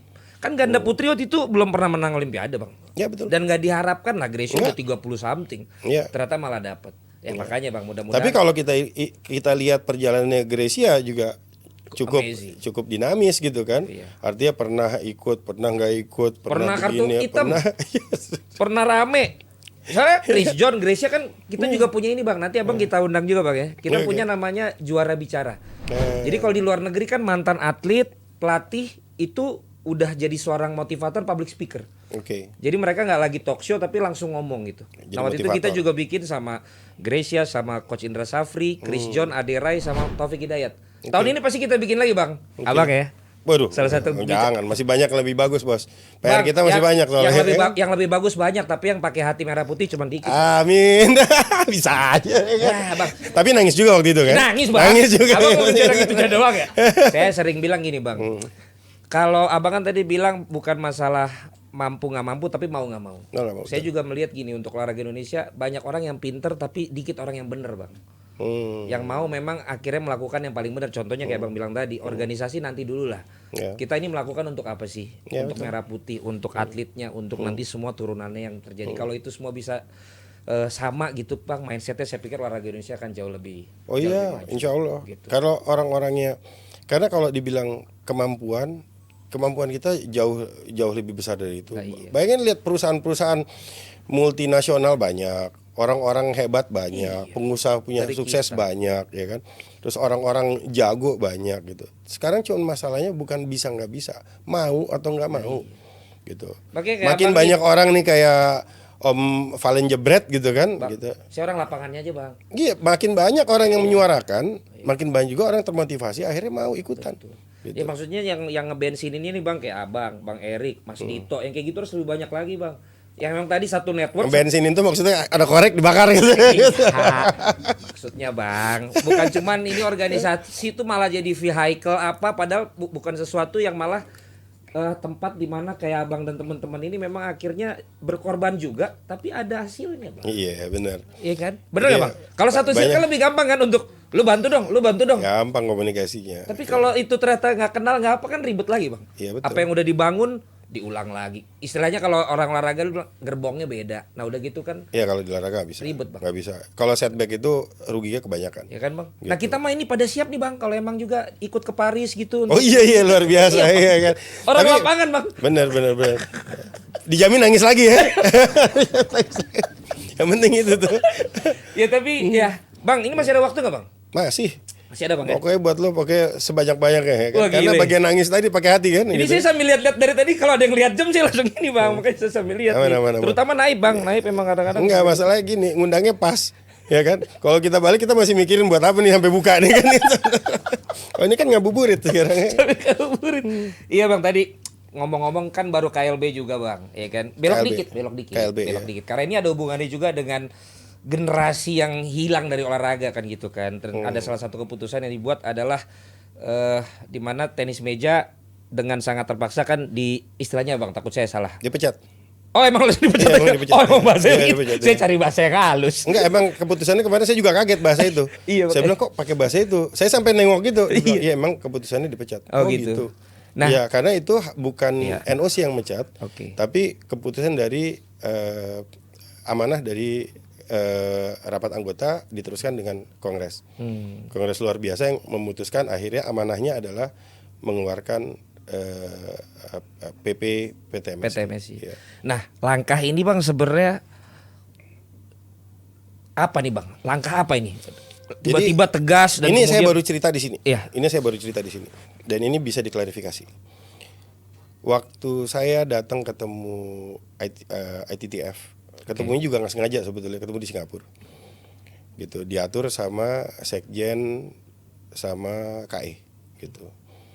Nah, waktu saya ketemu sama mereka, saya bilang, saya minta maaf, saya bilang, mestinya ini menjadi prioritas gitu. Saya terlambat 5 tahun. Karena itu kan periode saya yang kemarin saya baru sebelumnya. datang, berarti saya bilang, saya ngomongin gitulah. Iya. Saya memperhalus situasi lah gitu. Iya, Karena iya. saya nggak pernah kenal ITTF ini siapa. baru kemarin ini Baru Bang? kemarin itu gitu. Terus mereka bilang, "Oh enggak, kamu nggak terlambat 5 tahun. Kamu terlambat 20 tahun datang ke sini," katanya. Buset, lama banget saya bilang. Saya 20 tahun saya nggak ikut-ikutan, saya bilang. Kan tadi tahu, baru 8 tahun Bos gitu kan. Gitu dia bilang. "Iya, kamu Indonesia udah terlambat." Karena saya bicara bukan kamu tapi Indonesianya. Ini udah terlambat 20 tahun. Dan ini bukan bahasa saya, bahasa mereka. Kenapa? Karena dari dulu itu persingkatannya nggak berhenti-berhenti. Asli. Bisa dibayangin berapa banyak kerugian Indonesia dalam pembinaan prestasi karena masalah yang ini. Yang tadi lagi Bang. Isme-isme ini gitu. Itu dia. Mas ISME ini kan artinya kan organisasi kan. Iya. Nggak ada hubungan sama yang 5 yang kita bicarain tadi di depan. Betul, Gitu. betul. Nah sejak itu saya akhirnya bangun komunikasi. Kita bikin tuh tim tim task force gitu, ad hoc lah sebetulnya. Jadi task force ini khusus untuk menyelesaikan penyelesaian. Saya komunikasi dengan stakeholder. Saya bicara dengan Kemenpora, saya bicara dengan KONI, saya bicara dengan cabur-caburnya semua. Bahkan stakeholder yang lain, atletnya apa segala macam. Setelah itu kita mau cari nih sebetulnya di mana sih titik permasalahan utamanya. Kan udah pernah terjadi juga. Bahkan sudah ada rekonsiliasi sebetulnya. Itu sebelumnya iya. Sebelumnya, waktu itu kita nggak ada. Iya. Makanya waktu kita dibilang ada persekongkolan jahat, saya juga bingung juga bagian jahat yang mana, orang gua nggak ikut tanda tangan gitu kan. Diundang aja kagak gitu kan. Waktu mau apa tuh SEA Games ya. Iya kan SEA Games Mas Kamboja. Dito sempat juga menemuin kan Iya, tadinya. Dito itu Iya kan? ya Mas Menteri itu nawaitunya udah bener. Iya, saya pikir kan? Mau clear. lakukan rekonsiliasi. Tapi kok malah dibilang persekongkolan jahat udah gitu dibawa-bawa lagi kita yang nggak ada di sana kan. Padahal itu pun momen pertama kali tenis meja diikutkan gitu. Ya kita pikir harus carilah win-win situation dan segala macam. Tapi anyway, akhirnya kemarin semua proses sudah kita jalankan, kita undang. Ternyata waktu kita undang juga nggak datang gitu. Dan waktu kita tanyakan memang Ini berbagai sengaja, pihaknya Bang atau yang kita hanya satu pihak. pokoknya yang Ya, yang jadi anggota dari NOC. tegak lurus ya. Ya, dari anggota NOC kita yang direcognize oleh International Federasi. Karena International Federasi hanya merecognize satu, yaitu anggota NOC. Ya. Maka waktu NOC-nya ikut campur, yang PPPTMS ini ya. ya PPPTMSI, nah si ITTF-nya memberikan surat dukungan kepada NOC. Nah, waktu kita undang ternyata enggak datang, hasil dari rapat Komite Eksekutif Komite Olimpiade Indonesia, itu kita memberikan sanksi. Itu dengan memberhentikan sementara. Oke. Setelah itu kita laporkan ke ITTF, ITTF memperkuat keputusan itu. Boleh dibawa ke kongres kita. Nah, di kongres kita sampaikan kepada anggota kita juga bingung kenapa kami diajak-ajak nih urusan ini. Ya karena memang keputusan untuk menerima atau mengeluarkan itu bukan pada NOC, tapi kepada rapat anggota, kepada para anggota pemilik suara ini stakeholder. Ya diputuskan. Begitu diputuskan, diketok di hasil rapat, akhirnya diberhentikan secara permanen. Nah itulah yang bahasanya dipecat. Berarti kalau di posisi seperti itu untuk event internasional pokoknya berarti sementara nggak ada yang bisa dong Bang. Tetap ada. Nah itu gimana caranya? Tetap ada. Jadi NOC Indonesia itu memiliki kewenangan untuk memberangkatkan atlet. Jadi contoh Langsung atletnya? Langsung atletnya. Oke. Jadi jangankan negaranya, jangankan cuman caburnya, negaranya ada apa-apa aja, itu kan tetap bisa diberangkatin sama NOC-nya. Iya. Ingat kalau di Tokyo itu ada ROC, Betul. Russian Olympic Committee, Yes. gitu kan? Itu kan dari NOC-nya Rusia. Iya. Makanya dia nggak pakai bendera Rusia. Karena gitu kan. ada ini kan. Iya, karena ada situasi gitu. Akhirnya dia pakainya ROC. Ini situasi sama nih. Jadi kalau ada multi event, kan kita bicara hanya multi event kan. Jadi kalau ada multi event dalam perjalanan ini ke depan ini, contoh seperti Olimpiade besok atau atau IMAC atau SEA Games di tahun berikutnya gitu. Atletnya bisa tetap berangkat. Tapi yang memberangkatkan harus dari NOC. Gitu. Nah, sementara ini sambil jalan secara simultan, kita juga berkomunikasi dengan IF-nya, International Federasinya. Kita terus terang bukan pertama kali nih. Kita udah punya pengalaman. Cabang olahraga yang lain. Cabang olahraga lain. Gitu. Kita punya pengalaman berhasil sama pengalaman gagal. Contoh pengalaman gagal yang paling signifikan itu waktu di hoki. Atletnya udah kita berangkatin, udah sampai ke Filipina, udah siap tanding. Ketua Filipinnya juga teman saya. Ketua presiden NOC-nya tuh ketua sepeda juga, sama-sama temen nih. Artinya secara komunikasi nggak ada masalah. Tapi atletnya nggak bisa tanding. Kenapa? Karena IF-nya itu strict bahwa keputusan International Federasi kepada National Federasi tidak bisa diintervensi sama siapapun, termasuk sama NOC. Jadi kita mau marah-marah, mau apa segala macam, tuh atlet tetap kata keputusan IF tidak boleh tanding. Gitu. Tapi sebaliknya, begitu IF yang memutuskan bahwa boleh, gitu, NOC-nya pun boleh melakukan itu. Nah itu yang kita lakukan sekarang. Jadi kalau diingat dulu ada atlet gitu yang berangkat ke luar negeri, saya nggak mau sebut nih karena ini agak sensitif gitu ya. Ada berangkat ikut kegiatan multi event dan akhirnya menang, itu yang ngeberangkatin NOC Indonesia. Gitu. Yang berangkat Indonesia. Jadi kita sudah punya referensi Jadi juga. lagi-lagi bukan organisasinya ya ketika itu. Ini kita berbicara sekali lagi, salah satu fungsi dari NOC ada di setiap negara itu untuk memastikan semua atlet memiliki kesempatan yang sama dalam mengikuti pertandingan multi event internasional. Iya, iya. Ini diatur di dalam Olympic Charter itu. Dan itu kewenangannya berangkatin atau tidaknya ada di NOC-nya. Ada di NOC. Ya Bang ya. Iya. Berarti ini ntar kalau misalnya sementara ini berarti kan dikeluarin tuh Bang ya. Nah berarti kalau ntar akhirnya ngeberangkatin berarti atlet-atletnya masih bisa bertanding lagi nih Bang ya. Semua atlet kalau atlet yang potensial di Indonesia untuk nomor apapun olahraga apapun, kalau mau diberangkatin sama NOC itu bisa. Bahkan walaupun dia bukan anggota NOC. Ini udah ada preferensi juga kita. Jadi supaya dia tetap di dalam charternya masuk ke kita gitu, walaupun dia bukan anggota gitu. Atlet diberangkatin, kita kasih juga support. Rekomendasinya kita urusin, dan kalau ada apa-apa kita urusin juga. Ini bukan pertama kali juga. Ya karena yang paling banyak teriak di teman-teman pingpong nih ya generasi yang hilang Bang. Nah, menariknya Ya kan? ketika ini Si Games situasi nggak bisa, kemarin, apa nggak bisa. ini menarik nih. Saya ketemu sama beberapa orang-orang yang sangat serius dan antusias kepada Tenis meja. tenis meja. Bahasa kita pikirannya langsung organisasi dong. Dia bilang enggak. Saya nggak mau ikut-ikutan di organisasinya katanya. Oke. Bahkan saya malah berpikir kalau bisa yang penting liga yang jalan dulu. Nah, iya. Nah, bayangin tuh. Berarti banyak banget Yang orang-orang support sebetulnya yang mau, energinya cukup besar tapi tidak dilakukan dengan baik gitu. Nah, sekarang udah kita harus bisa membangun komunikasi yang positif sehingga semua bisa nahan diri, stakeholder juga bisa nahan diri. Kita bangun pelan-pelan. Kita bangun pelan-pelan dan kita buktiin sama dunia nih. Tantangannya bukan sama kita-kita lagi, kita buktiin sama Indonesia, sama dunia. Sama seperti hoki. Hoki begitu kita kemarin jadi, wah langsung dapat emas di sini, dapat emas di sana. Gitu. Bangga kan kita. Nih tenis meja juga harus bisa begitu. Ya. Tenis meja ini harus bisa, pingpong ini harus bisa bangkit, hidup kembali dan bisa membuktikan kepada dunia bahwa Indonesia juga punya. Karena coba di RT lo ada berapa banyak? Lah, Ya kan? Ini olahraga sama kayak catur, Iya, Bang. sama kayak apa gaplek. olahraga rakyat. Iya, hampir di setiap RT itu ada gitu. Nah itu dia Bang. Tapi tidak dikelola dengan baik, gitu. Ya mudah-mudahan deh satu langkah dari KLB kemarin Bang yang berhubungan dengan pingpong, mungkin nanti ada langkah-langkah lain lagi dari Kita organisasi bismillah yang lah. Kita bismillah artinya. berwenang untuk bisa. Saya kepikiran itunya aja. Balik lagi ke yang tadi, atletnya gimana, pelatihnya gimana, Iya. perangkat wasit segala, Karena nasibnya gimana. Ketika kita jabarin tadi, Iya. ya kan? Yang 5 di depan ini kan justru jadi korban yang Betul, satu ini. yang ujung. Iya, cuman gara-gara organisasi. Padahal kita tahu dari zaman dulu Indonesia itu kalah gara-gara DVD atau Empra kan gitu. Karena politik adu domba gitu kan. Kita sama kita berantem gitu. Nah, sekarang itu kita hilangkan dulu, kita fokus dulu sama yang 5 yang di depan. Gitu. Baru ini kita bangun. Gitu. Orang-orangnya akan bermunculan kok gitu. Karena so far sampai sekarang kan banyak orang yang juga udah malas kalau bicara organisasi olahraga di Indonesia kan itu dia organisasi lebih besar daripada Iya. pelakunya sendiri. Betul. Gitu loh. Saya zaman pegang asosiasi pemain bola kan kalau saya conference di pusat di Belanda tuh kan selalu dibahasnya kayaknya laporan lu lebih banyak laporan ributnya ya daripada laporan prestasi di negara lu gitu. Jadi ya mudah-mudahan yang kayak Bang Okto gini nih ya saya pegang Itu jawabannya gini, kita dinamis. Asik. Kita Nah yang gitu aja gue belum belajar tuh Bang. Nah Kita itu sangat dinamis dan demokrasi gitu kan. iya.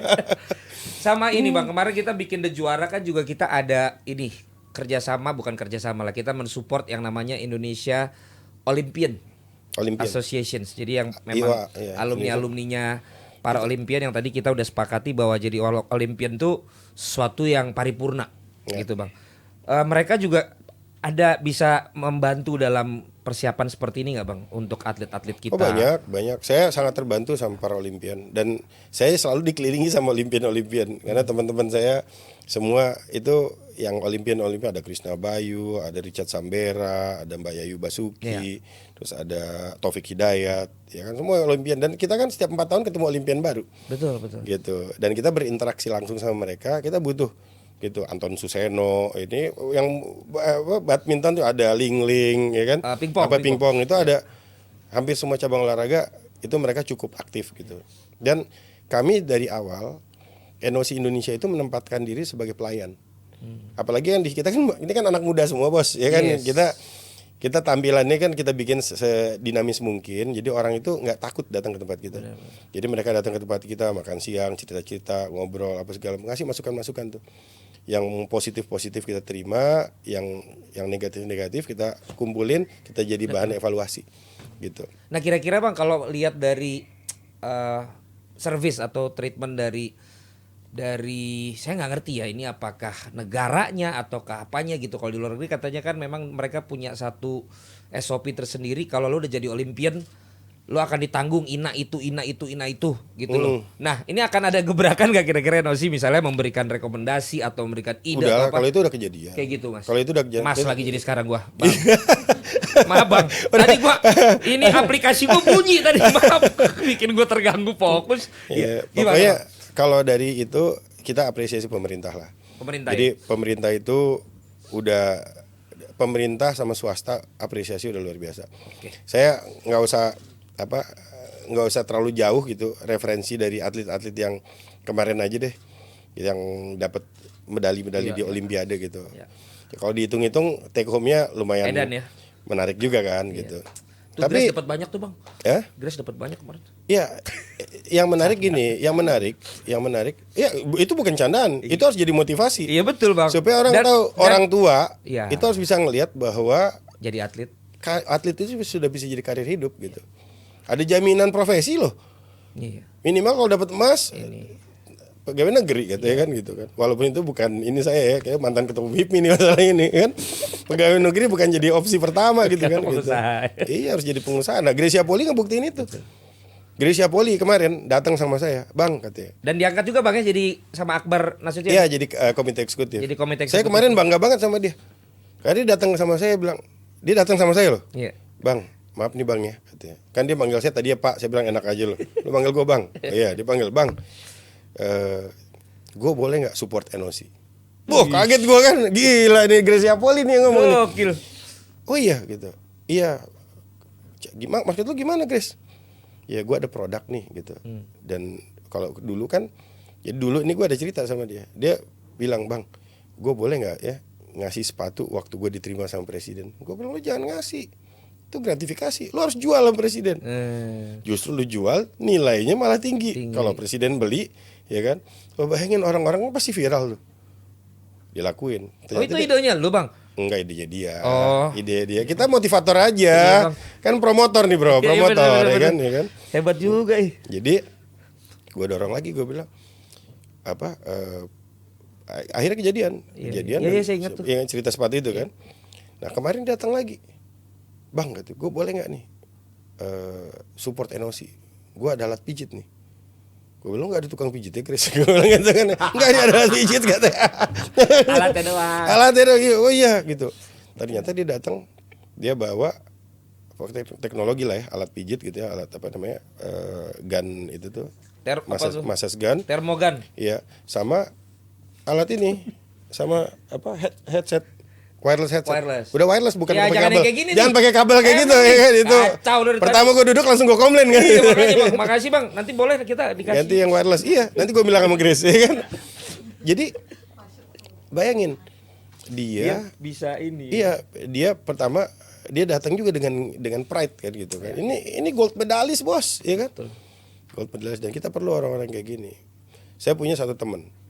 Itu namanya, Nah ini kita masuk sisi entrepreneurship ya Bang ya. iya. Soalnya kan Abang pengusaha juga nih. Ya biar bagaimana kita nggak bisa lepas lah, harus Nah, ada iya, dagangannya mental juga, kita Bos. juga ya kan? harus gitu, Bang. Dan dilihat tadi kalau nama-nama yang saya sebut, ada Erick Thohir, ya kan, saya paling kecil lah saya pikir kan gitu. Tapi ada Rosan, ada Anin. Ini yang lainnya pengusaha gede semua, Bos, ya kan? Abang paling kecil Bang. Ya paling Jangan kecil. gitu Umur lah, paling Bang. kecil gua. Oh iya. Umur paling Gitu kecil, ya kan? lah. Umur paling Baru kecil. saya mau minta Bang, proposal mau ngasih. Oke, kita sebut duluan ya kan, ntar kita anterin ke yang 3. Ya pokoknya ini pada temenan gede-gede semua lah Bang. Ya makin banyak yang mau makin bagus lah. Iya setuju tuh. Gitu. Nah, kita apa motivasi terus nih. Sekarang udah mulai nih. Setiap ada pemilihan ketua umum, wah muncul di teman-teman pengusaha. Iya, Kemarin ada yang ini dari tanpa melihat bahwa profesi yang lain semuanya penting ya, Betul. gitu ya. Baik lagi, ini contoh ada Perbakin umpamanya, Bang Joni, tentara, ya kan, alumni malah tentara. Tapi di tangan Bang Joni Oh iya, Pro prestasinya. Bakri, wah luar biasa gitu.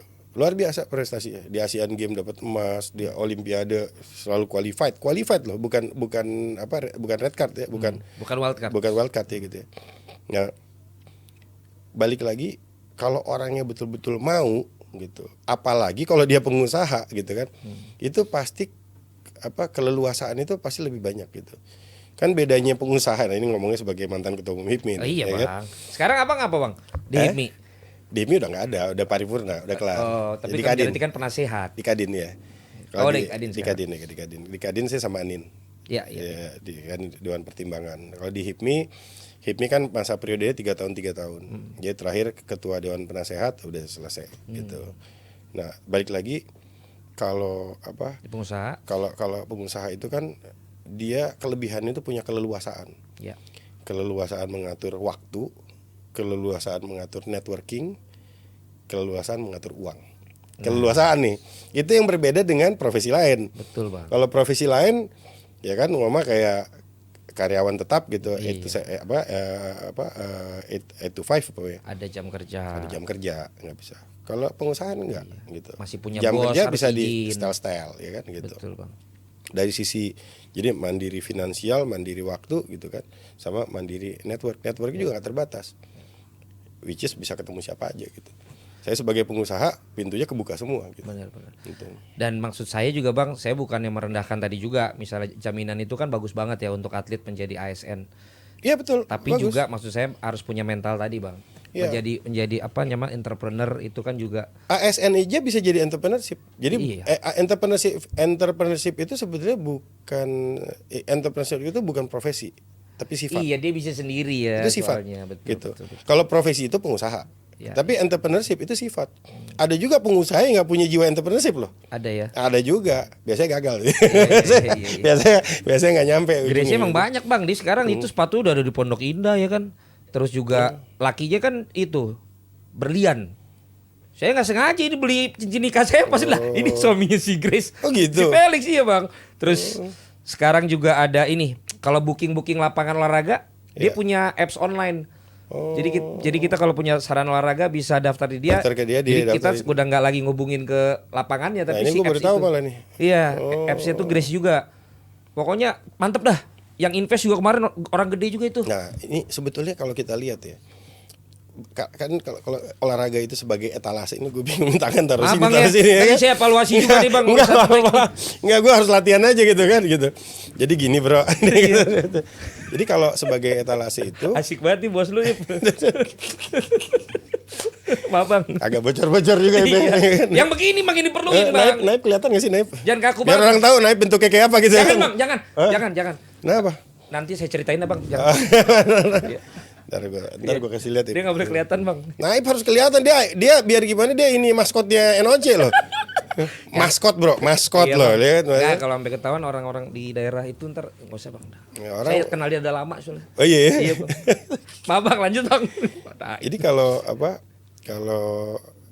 dengan segala macam keleluasaan tadi itu sebetulnya atlet itu ketika dia berprestasi dia kan menjadi etalase diri sendiri. Dan kita kalau ditelepon, siapapun ditelepon sama atlet gold medalis, seneng nggak? Beuh. Pasti seneng. Ditelepon dan kita juga bisa bawa juga, dia bilang, "Nih ada saya sama gold medalis Olimpiade Rio nih, Olimpiade London nih. Mana pintu mana yang ketutup?" Semua pintu yang digembok 7 kali bisa kebuka. Bisa kebuka. Ada Apri, ada Grace, ada Owi ya kan, ada Butet gitu, ada Taufik ya. Taufik aja di Jebret Talk yang sebelumnya kan Iya. cerita juga. Ya lahir dari olahraga dan sampai hari ini nggak bisa lepas dari olahraga. Itu kenapa? Karena dia berprestasi. Betul. Gitu. Nah, kalau atlet-atlet ini bisa memanfaatkan itu, memaksimalkan pemanfaatan itu bisa menjadi fasilitas mereka untuk membuka bukan hanya sebagai profesi apapun itu ya gitu. Tapi menggali entrepreneurship-nya tadi itu. Bisa bikin ini, bisa bikin itu, bisa bangun brand ini, bisa bangun brand itu, Iya. bisa dikasih saham ini, dikasih saham itu kan gitu. Bisa ikutan di sini, ikutan di sana gitu. Bahkan yang paling gampang aja bisa menjadi endorser bisa mengendorse ini, mengendorse itu gitu kan. Sekarang trennya lagi sana kan itu. Taufik udah lama nggak main, masih dapat kemarin handphone. Endorse handphone ya. Mau sebut Iya. merek nggak enak. Iya benar. Iya masih. Ya itu, dan yang kayak gitu-gitu kan nggak bisa dihindari. Mereka, saya selalu jadi bahan diskusi saya sama teman-teman dulu ya gitu. Saya pernah dimarahin sama ada satu senior lah gitu kan. Karena debat saya bilang atlet itu bukan artis, beda. Kalau artis mencari popularitas, kalau atlet mencari prestasi. Jadi jangan pada saat dia jadi atlet popularitasnya didorong terus sehingga prestasi jadi korban. Tapi kalau dia sudah tidak jadi atlet, dia bisa shifting nih. Popularitasnya bisa didorong supaya ngebantu dia. Apakah dia mau jadi artis, Sudah mau nggak jadi jadi selebritis, atletnya. public figure, apapun ceritanya lah. Udah tahu juga kan, pesta politik atlet juga nggak sedikit kan yang duduk gitu kan, yang kepilih gara-gara keatletannya dia itu. Betul. Gitu, dengan bangun popularitasnya dia. Anyway, Daud Jordan itu menjadi senator dengan suara terbanyak dari Kalimantan Barat. Berarti iya dia dong, bangga jadi kita. temannya Komeng Bang ya. Komeng. Oke, Komeng di PD Komeng juga. Jawa Barat. Iya. Senator. Daud Jordan senator dengan suara terbanyak dari Kalimantan Barat. Kalimantan Barat Daud Itu Jordan. berarti apa yang saya cerita tadi, contohnya langsung kontan tuh langsung. Betul. Iya. Kemarin juga beberapa pemain bola dari Persipura ya, ada juga tuh. Iya. Nggak tahu saya lupa nih ntar bagaimana Tapi tuh kalau nilai penghitungan. Kalau Daud prestasinya pas-pasan Iya, gitu. susah. Nggak bakal nyampe ke Nggak situ. bakal. Nggak bakal nyampe ke situ. Abang Makanya, juga support kali kemarin tuh ya. enggak, Daud. dia betul-betul mandiri. Daud itu Canggih ya. Daud itu mandiri. Dan Daud itu sangat profesional. Berarti artinya from athletes juga you can be anything Bang ya. Lu bisa Atlet itu jadi apa gerbang utamanya, kan Betul. etalasenya gitu. Begitu itu sudah terbangun, abis itu mau ngapain aja enak. Dan inilah nanti juga di Olimpiade Paris ini ya kita akan melihat atlet-atlet terbaik kita, paripurna kita, cabang memang yang qualified, Ya. yang bisa tampil Bang ya. Amin. Ini berapa bulan lagi berarti ya, Mas Aryo? Pokoknya sampai kualifikasi sampai Bulan Mei. Juli ya? Oh berarti di Jerman Piala Eropa? Iya, makanya habis Piala Ya, Eropa. kita 26 pembukaannya. Iya 26 Juli 26 kan. Juli, ya. Bola kan baru selesai 11 Juli. Wah padat juga nih, gua habis dari Jerman langsung ke Luar biasa. Paris ya? Iya, deket tuh. Iya. Dekat. Cuman maksudnya baru di proposalnya Bang. Iya. Ya, belum ada yang dekat. support. Ya, Nggak, nanti dekat baru dari ngajuin. Jerman tinggal ke situ. Karena Iya. kalau dari Jakarta kan kejauhan. Jauhan Bang. Iya. Masa balik dulu. Ya masalahnya nunggu di mana? Nah. Nah, Kayak itu. gitu-gitu nanti kita kontekan Bang. Iya. Jangan nunggu di Belanda, berbahaya. Di Belanda banyak itu Bang ya, kedai Bang. Enggak, di Belanda itu ada tempat namanya Papendal. Itu menarik juga. Jadi Papendal itu pusat pelatihan Olimpik atletnya Belanda. Oh. Jadi kalau menunggu di sana Di aja. kota apa, Bang? Aduh, kotanya apa? Tapi namanya Papendal. Papendal ya. Namanya Papendal. Ya. Wah. Nunggunya di sana aja, jangan di tempat yang lain. Bukan maksudnya. Bang, berarti saya ada alasan lagi kalau mau ke Belanda lagi sama orang rumah. Yang ini belum pernah saya kunjungi nih. Oh, iya, Papendal ya. Papendal ini Papendal Bang. itu. Bang, ini ada terakhir banget Bang, maaf Bang ya. Kalau udah saya dipelototin dari tadi, terakhir banget. Ini saya titipan netizen Bang. Ya. Agak sensitif nih. Oke. Nanti kalau mau diedit bilang aja Bang. Enggak, ya, usah nggak akan diedit juga Iya, ya. Iya, apa biarin aja ya. Kalau Abang melihat sendiri akhirnya tapi sinerginya Bang antara Kemenpora, Komite Olimpiade Indonesia dan juga Komite Olahraga Nasional Indonesia Bang KONI itu sendiri bagaimana Bang seharusnya untuk Bagus dong. menghasilkan prestasi Indonesia? Bagus. Gini, saya untungnya karena lahir dari olahraga, komunitas olahraga, terus udah gitu. Nah, sekarang semua ini bukan orang lain. Semuanya bukan orang lain. Menporanya saudara saya Dito, ya kan. Ketua KONI-nya Om saya. Manggilnya Om Marsiano, ya kan. Ya kan. Ya semuanya kita komunikasi. Kan tantangan terbesarnya di Indonesia ini selalu tantangan terbesar adalah komunikasi. Yes. Selalu. Siap Bang. Gitu. Ketika gagal komunikasi itu yang lainnya berdampak gitu. Makanya tadi saya referensi DVD Emperor tadi itu kan gitu. Ya, adu domba. Nah, kita udah tahu situ, kita jangan masuk ke sana lagi gitu. Karena kita harus justru kita balikin itu harus jadi kekuatan. Kita bangun komunikasi. Gitu. Saya sama KONI, saya selalu bilang udah kita sama-sama gitu. Ya. Kenapa? Karena KONI ini punya tupoksi sendiri-sendiri. Gitu. KONI kan punya agenda namanya PON. Ya. Gitu kan. Itu jadi kayak paguyuban, terus jadi jadi seleknas gitu kan. Dari situ lahir bibit-bibit dari seluruh Indonesia gitu kan. Kan kita bisa melihat wah di situ ada potensi-potensi gitu. Ya kalau saya bilang kalau bisa PON itu jangan 4 tahun jangan 2 tahun jangan 4 tahun sekali, kalau bisa dibikin tiap tahun malah. Gitu. Supaya menjadi seleksi nasional Jadi ajang seleksi nasional akbar gitu. Supaya ada manfaatnya supaya bisa dimaksimalkan gitu. Nah, Kemenpora sebagai regulator, sebagai pemerintah itu kan memang yang menarik ini nggak banyak yang tahu bahwa ini bukan hanya diatur di dalam undang-undang Indonesia, tapi ini diatur di undang-undang PBB. Jadi piagam PBB. Di dalam piagam PBB itu salah satunya isinya adalah mengatur setiap negara harus memberikan support itu yang maksimal terhadap olahraga di negara itu masing-masing. Gitu. Itu diatur di piagam PBB itu. Dan pemerintah tidak boleh ikut campur. Jadi karena keindependensian cabang olahraga tadi gitu. Jadi cabang olahraga kita pernah punya pengalaman FIFA dulu. Intervensi langsung di-ban. Ini masih berlaku. Jadi negara itu boleh memfasilitasi gitu tapi tidak boleh melakukan intervensi. Sampai NOC juga gitu. Kami ini kan sebetulnya merupakan representasi dari IOC yang ada di setiap negara. Jadi kalau PBB itu di setiap negara ada perwakilan PBB, nah IOC di setiap negara ada perwakilan NOC-nya. Charternya namanya IOC Charter yang merujuk kepada piagam PBB tadi itu gitu. Jadi masing-masing tupoksi udah diatur. Jadi itu bisa bersinergi Bang ya? Sangat bisa bersinergi. Justru kita harus bersinergi untuk apa? Supaya bisa berkompetisi dengan negara lain. Sekali lagi semuanya tugasnya sama, yaitu menjaga merah putih. Siapa kita? Indonesia. Itu saya itu Bang. Gitu ya? Ya, itu oh iya dong Bang. Oh kalau NOC punya tagline baru. Ayo dong Bang, apa Bang? NOC Indonesia paling keren sedunia. Ini Gen Z banget ya. Iya. Diulang Bang. Ulang. NOC Indonesia paling keren sedunia. Gitu. Itu maknanya gimana tuh Bang? Sedunia ya udah ya. Udah nggak regional aja tuh Bang. Enggak, udah internasional itu. Emang faktanya kita paling keren sedunia. Asik. Yang penting sombong dulu, Bro.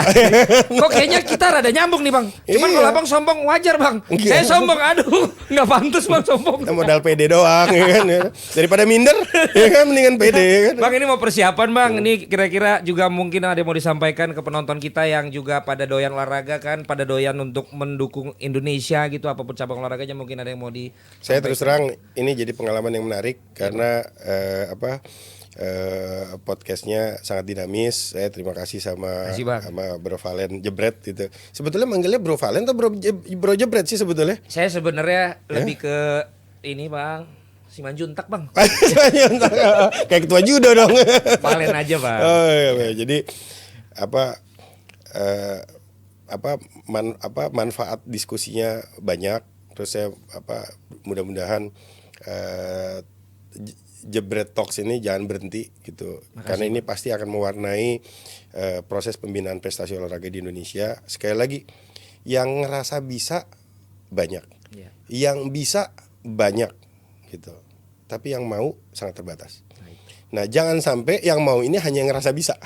Itu bahaya. Benar, Bang. Gitu. Harus yang bisa itu kita dorong supaya mereka mau untuk terlibat di dalam proses peningkatan prestasi olahraga Indonesia. Dan itu nggak lepas dari dukungan dari para penonton, pemirsa maupun jebreters ini. Makasih Bang, gitu. Terima kasih Bang. Karena ya itu dia Bang, PR kita itu penonton entertainment lebih mudah untuk ditonton banyak dibandingkan penonton olahraga Bang. Ya nanti jadi pelan-pelan lah. Kita mau mulai. Ya, ini kan shifting. Betul Bang. Dari entertainment, dulu kita punya konsep tuh namanya sportainment kan. Ya. Gitu. Nah ini pelan-pelan nih. Ini shifting dari Jebret Talks ini ke arah olahraga yang lebih luas lagi. Jadi ntar kalau akhirnya kita bisa lebih dari 3 emas Bang, apa nih kaulnya Abang nih? Apa? Kalau bisa dapat 3 emas minimal kaulnya apa nih? Nanti kita balik lagi ke sini. Jago ya. Nanti kita balik lagi ke Gak sini. mau kepancing, ya kan? Nah kalau gitu Bang, sebagai penutup Bang, di antara tadi yang Abang sebut itu ada Pak Roslan, ada Mas Anin, ada Mas Erik, ada siapa satu lagi Bang ya? Taya. Ada Abang. Ya. Mana Bang yang paling pelit Bang? Yang paling pelit gua lah. Mana yang paling jor-joran Bang orangnya selain Abang? Mana yang paling jor-joran emang untuk olahraga Bang? Kalau di antara 3 itu? Iya, ya ada satu lagi lah, ada junior Mas Dito kan menteri juga pengusaha nih. 3 ini orang-orang ini. Ya. Jadi gini. Panjang lagi maaf ya. Royal itu nggak cuma bisa diukur pakai materi. Ah. Yang paling mahal di dunia apa? Apa tuh Bang? Waktu. Saya mau bilang tuh tadi Iya. waktunya Bang Waktu. ya malah ya. Bayangin seorang Erick Thohir, Rosan Roslani, Anindya Bakri, Dito Aryo Tejo itu bisa menghibahkan waktunya untuk ngurusin. olahraga. Itu udah nggak bisa diukur sama materi lagi. Ya, jadi kalau ditanya mana yang paling pelit, saya susah ngasih taunya. Kalau mana yang paling royal, 4-4-nya sama. Luar biasa. Itu baru 4 dan satunya lagi adalah tentunya ada Bang Raja Sabta Oktohari. Mudah-mudahan segala amanah yang saat ini sedang dijalankan, jangka pendeknya adalah untuk Olimpiade Paris 2024, jangka panjangnya nanti sampai dengan 2027 dan nanti mungkin lagi apapun itu kita nggak pernah tahu. Kita selalu support Bang. Amin. Selama memang tujuannya adalah untuk Merah Putih, untuk membanggakan Indonesia, untuk membuat lagu dan bendera Indonesia berkibar karena saking banyaknya prestasi dari atlet-atlet Indonesia. Karena siapa kita? Indonesia. Dan sebelum ditutup, Ya. Siapa Bang? Karena Jebretok paling keren sedunia. Sama dong. Kita punya hadiah buat Jebretok. Wah, terima kasih, Bang. Ya kan? Anda alhamdulillah sudah menang mendapatkan medali emas dari NOC Indonesia. Karena kami juga Bang sebagai Jebretox yang paling keren dan saya lihat ini juga Abang jadi ketua umum paling keren, kita juga udah siapin Bang.